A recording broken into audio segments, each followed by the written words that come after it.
Hello बच्चों, नमस्कार, जय श्री कृष्ण, राधे राधे। कैसे सब? आई होप आप सब अच्छे से होंगे, मस्ती से पढ़ाई कर रहे होंगे। I am Amarnath Anand, Anna sir, BTech from IIT Italian. स्वागत है आप सभी का इस चैनल पे जिसका नाम है अन्ना एकेडमी कोटा।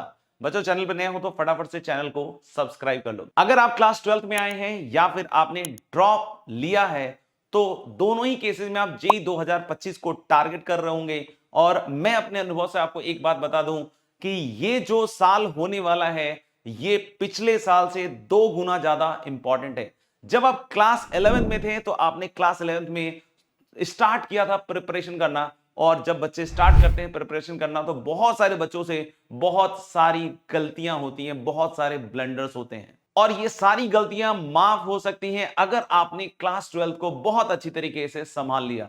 और अगर आपने ड्रॉप लिया है तो भी आपने कुछ ना कुछ गलतियां करी ही होंगी। तो इस साल दोनों ही केस में आप वो गलतियां नहीं दोहरा सकते। मैंने ऐसे भी स्टूडेंट्स देखे हैं जो क्लास 11th में तो बहुत ही बेकार परफॉर्म करते हैं, बट क्लास 12 को बहुत बेहतरीन तरीके से संभाल लेते हैं और खूब मन लगाकर पढ़ने के बाद डबल डिजिट रैंक तक पहुंच चुके हैं। ऐसे एक बच्चे का उदाहरण मैं यहां पे देता हूं, शशांक अग्रवाल, जो AIR 20 था। उसने अपने बहुत सारे वीडियोस में ही बताया कि किस तरीके से उसकी क्लास 11th बिगड़ गई थी और उसके बाद उसने फाइट बैक किया, कम बैक किया क्लास 12th में, और 12th में 11th की चीजें भी पढ़ते हुए बहुत तगड़ी पढ़ाई करके AIR 20 तक पहुंचा। और बच्चों, दूसरी तरफ इक्वली ऐसे भी बच्चे हमने देखे हैं जो अपन कह सकते हैं कि क्लास 11th में काफी अच्छा कर भी रहे थे, लेकिन कहीं ना कहीं क्लास 12th में आने के बाद आउट ऑफ ट्रैक हो गए, आउट ऑफ फोकस हो गए, किसी ना किसी बुरी एडिक्शन या किसी ना किसी बुरी तरीके की संगत में फंस गए, और जिसकी वजह से उनकी जो रैंक है वो बहुत बहुत बहुत बेकार हो गई। सबसे पहले मैं आपको यह बता दूं कि आप एक साल कड़ी परिश्रम करके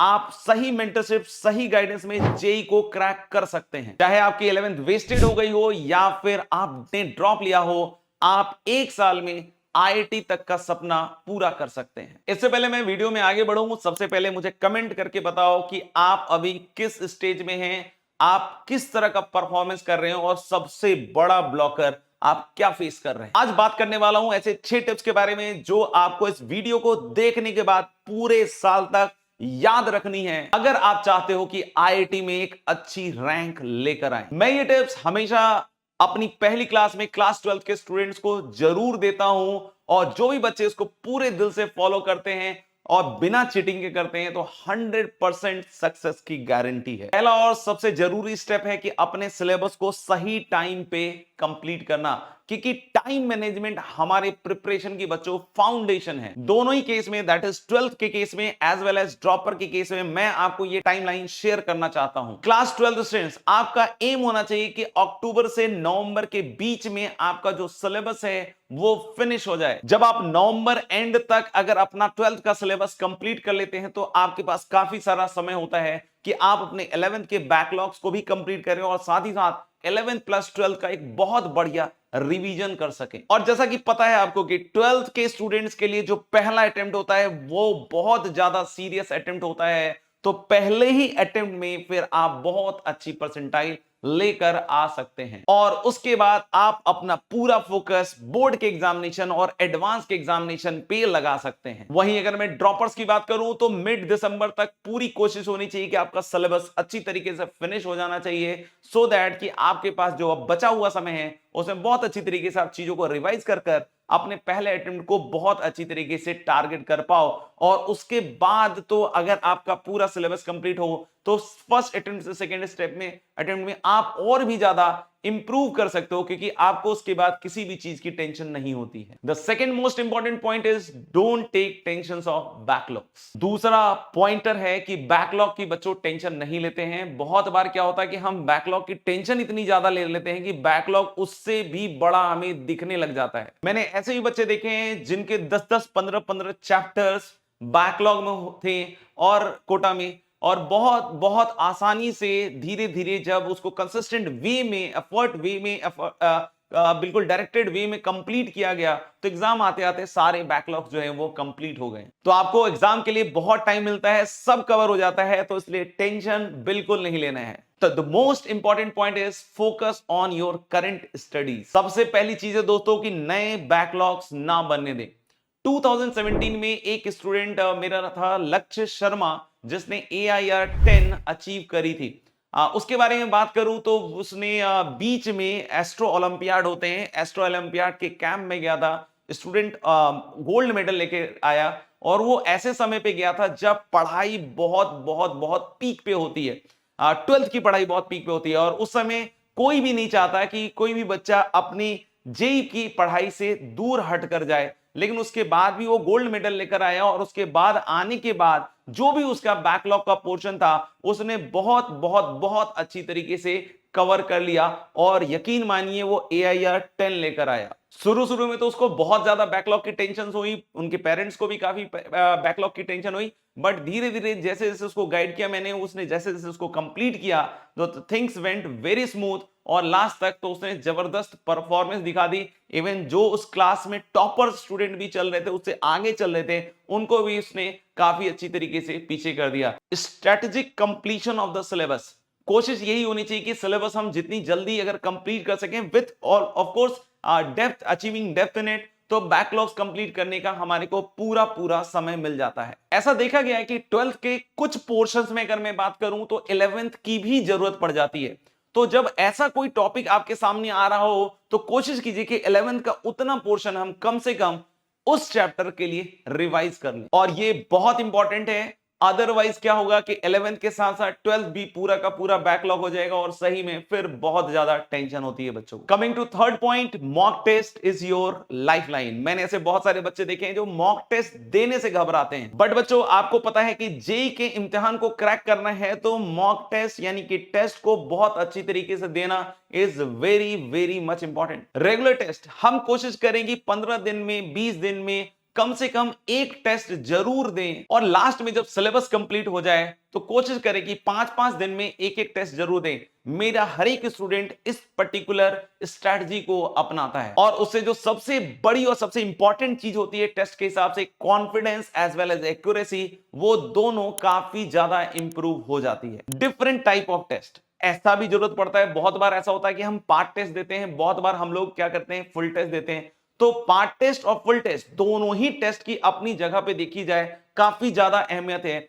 जिस तरीके से अगर हम बात करें कि हम चाहते हैं कि मेजर करना है कि इस पर्टिकुलर टॉपिक में मेरी कितनी डेप्थ आई है, तो डेफिनेटली हम पार्ट टेस्ट दें और कॉम्प्रिहेंसिवली मैं पूरे सिलेबस को अच्छी तरीके से कर पा रहा हूं या याद रख पा रहा हूं या नहीं, उसके लिए आपको फुल टेस्ट देना भी उतना ही महत्वपूर्ण है। और यकीन मानिए ये एग्जाम आपको एक रियल टाइम फील भी देंगे और साथ ही साथ आपको टाइम मैनेजमेंट का भी गुण सिखाएंगे, क्योंकि आप एडजस्ट तभी करेंगे, आप टाइम को मैनेज करना तभी सीखेंगे जब कहीं ना कहीं कुछ टाइम बिगड़ रहा होगा। Understanding the nature of examination, ये फोर्थ और बहुत इंपॉर्टेंट पॉइंटर है बच्चों आपके लिए। इन एग्जाम्स का नेचर समझना is very much important. JEE main, JEE advance किस तरह के क्वेश्चन देता है, क्या सोचकर क्वेश्चन को बनाता है, तो ये सारी चीजों को यानी कि एग्जामिनेशन के नेचर को अच्छी तरीके से समझना is also very much important. JEE mains की जहां तक बात करें तो अभी जो ट्रेंड चल रहा है उसके हिसाब से हम आपको एक बात बहुत क्लियरली बतला देते हैं कि जो फिजिक्स और केमिस्ट्री है उसमें बेसिक लेवल ऑफ अंडरस्टैंडिंग होनी चाहिए, फॉर्मूले अच्छे से याद होने चाहिए, एनसीईआरटी लेवल आपका बहुत अच्छी तरीके से क्लियर होना चाहिए।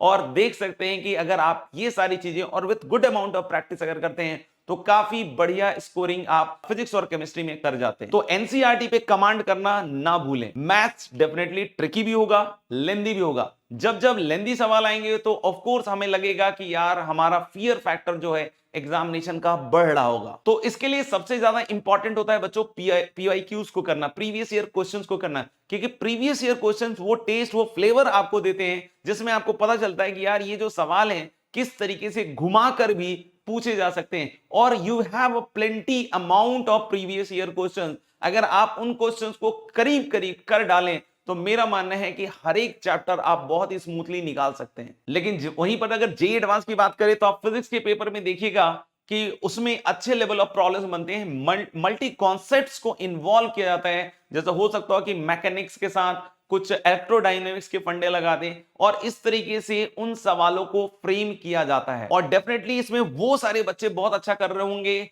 जो फंडामेंटली अपने आप को बहुत स्ट्रांग रखते हैं, साथ ही साथ एक ऐसे क्वेश्चंस को, क्वेश्चन बैंक को करते हैं जो इस तरह के फंडामेंटल लेवल्स को या फिर मल्टी कॉन्सेप्ट ओरिएंटेड सवालों को अच्छी तरीके से करना सिखाते हैं। सिमिलरली अगर हम केमिस्ट्री की बात करें तो फिजिकल केमिस्ट्री में ऑफ कोर्स कैलकुलेशंस भी होते हैं, लेंदी भी होता है, थोड़ा ट्रिकी नेचर का भी होता है। और ऑर्गेनिक और इनऑर्गेनिक की भी बात करें तो हम एनसीईआरटी लेवल पे बहुत ज्यादा रिलाई नहीं कर सकते हैं, बट हाँ कहीं ना कहीं बेस्ट फाउंडेशन के लिए आप एनसीईआरटी कर सकते हैं। बट जो आपके टीचर्स आपको पढ़ा रहे हैं, जो नोट्स आपको दे रहे हैं, या जो किताबें आप सॉल्व कर रहे हैं, उसके ऊपर भी आपको इक्वली फोकस रखना पड़ेगा। अगर हम मैथ्स की बात करें तो मैथ्स आप देख सकते हैं प्रीवियस ईयर के क्वेश्चंस को भी कि लेंथी भी होता है, ट्रिकी भी होता है।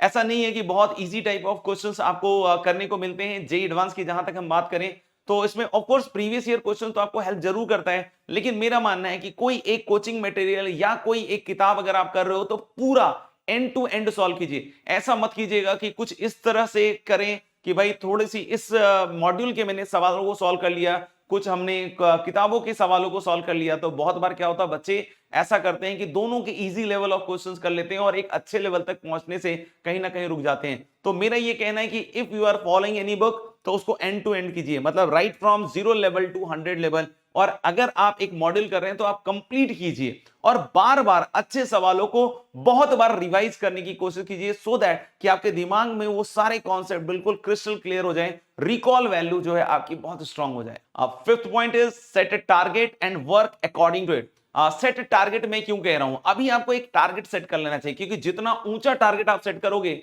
मेरे पिताजी भी हमेशा एक चीज कहते थे कि जितना भी आप ऊंचा टारगेट सोचिएगा, जितना भी आप ऊपर का सोचिएगा, तो आप उसके आसपास ही कहीं फॉल कीजिएगा। लेकिन अगर आपने अपना टारगेट ही बहुत बिलो सेट किया है तो ऑफ कोर्स आप वहां तक अगर पहुंच भी जाते हैं तो बहुत बड़ा लाइफ में कोई चेंज क्रिएट नहीं कर पाते हैं। तो हमेशा हमारी कोशिश करनी होनी चाहिए कि एक टारगेट सेट करें और एक ऐसा टारगेट सेट करें जो सही में लगे कि हाँ भाई अचीवेबल तो है ही अगर हम पूरी मेहनत करें, और साथ ही साथ ऐसा भी हो जाए कि उसके बाद हमारा जो कहते हैं कंपटीशन जो है वो किसी के साथ ना रह जाए, उसी में हम बहुत अच्छा कर जाए। आप ऐसा भी कर सकते हैं कि स्टार्टिंग में अगर कोई टारगेट अगर 12th के स्टार्टिंग में या ड्रॉप ईयर में स्टार्टिंग में अगर नहीं बनाते हैं, लेकिन बीच में जब आप पढ़ाई करते करते 5 से 6 महीने आपके कंप्लीट हो जाते हैं, तो उसके बाद डेफिनेटली एक टारगेट बनाएं, सो दैट कि आपको एक अलग तरह की ऊर्जा, अलग तरह का उत्साह फील हो उस टारगेट को अचीव करने के लिए। एक ऐसा ही किस्सा याद आ रहा है मुझे, 2019 में एक स्टूडेंट था जिसको मैं हमेशा, वो आगे बढ़कर आता था कि सर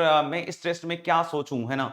तो मैं उसको हमेशा एक टारगेट दिया करता था, और इनिशियली मेरी कोशिश यही होती थी कि जैसे वो 30-40 नंबर स्कोर करता था, करीब करीब 30 से 40 के बीच में उसका स्कोर रहता था, तो मैं उसको कोशिश करता था कि पहले 5 नंबर या 10 नंबर पहले इंप्रूव कराऊं। और फिर धीरे धीरे जब वो 45-47 के आसपास आने लग गया तो फिर अचानक से मैंने उसका टारगेट थोड़ा सा ज्यादा बढ़ा दिया। मैंने बोला 60 तक लेकर जाओ आप अपने आप को। तो उस समय उसको थोड़ी सी परेशानी भी आई, एक दो टेस्ट में उसका थोड़ा सा बैलेंस बिगड़ा भी, लेकिन धीरे धीरे देखा मैंने कि उसने लगातार कोशिश करके कंसिस्टेंट एफर्ट डालकर 60 तक लेकर गया, और धीरे धीरे आप यकीन नहीं मानिएगा कि 5-6 महीने के बाद वो बच्चा 80 तक स्कोर करने लग गया। And that was an amazing point. मुझे उसके बाद समझ में आया कि अगर आप टारगेट बेस्ड भी पढ़ाई करते हो तो उससे भी आपको बहुत ज्यादा हेल्प मिलती है। And the sixth point is guys, work on your weakness. बहुत बार ऐसा देखा गया है कि स्टूडेंट्स अपने वीकनेस के बारे में बातें तो बहुत करते हैं, लेकिन उस वीकनेस पर काम नहीं करते हैं। ये 6 पॉइंट तो है हालांकि, लेकिन ये बहुत इंपॉर्टेंट पॉइंट है कि आप अपने वीकनेस को भी कोशिश करते रहें, कि धीरे धीरे उसको इंप्रूव करते रहें। ये एग्जामिनेशन वैसे तो ओवरऑल देखा जाए तो स्ट्रॉन्गर पार्ट को और स्ट्रॉन्ग बनाने का है, लेकिन अगर आप वीक वाले टॉपिक को भी अगर अच्छा कर ले जाते हो बच्चों, तो सोने पे सुहागा हो जाता है। ऐसा देखा गया है प्रिपरेशन टाइम में कि बहुत बार बच्चे क्या होते हैं कि जो गलतियां उनसे हो रही होती हैं उसको नजरअंदाज करते हुए आगे बढ़ते जाते हैं, तो फिर आप देखोगे कि बहुत अच्छी रैंक तक नहीं पहुंचेंगे।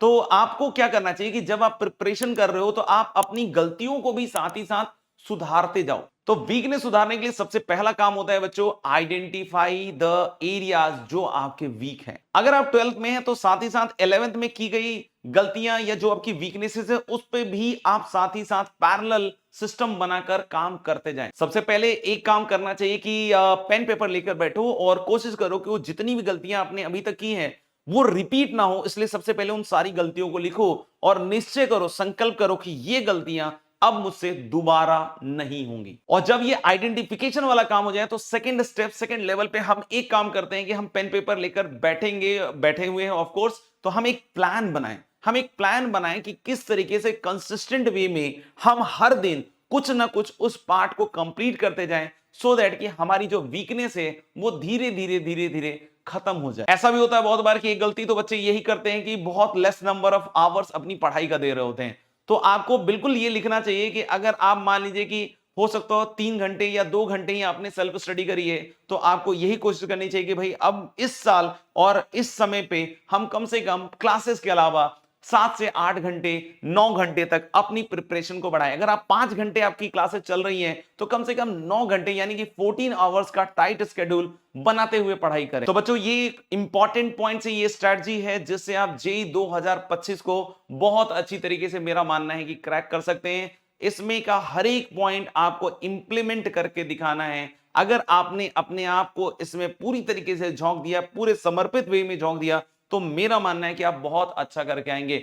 ऐसा कहा जाता है और मैथमेटिकली भी आप देख सकते हो कि अगर every day you are performing just by, you are just improving yourself by just 1%, तो at the end of the year आप देख सकते हैं कि आप 30 से 35% या 35 या 37% से ऊपर आप बहुत अच्छा परफॉर्म कर जाते हो। तो याद रखिए, कंसिस्टेंसी और हार्ड वर्क से आप बिल्कुल सफल हो सकते हैं और इन सारे पॉइंट्स को बिल्कुल अपनी जिंदगी में अक्षर अक्षर करके उतार लेना है। तो मिलते हैं अगले वीडियो में, तब तक के लिए सब लोग अपना अपना ध्यान रखें और मस्त तरीके से पढ़ाई करते रहें। Bye bye, take care.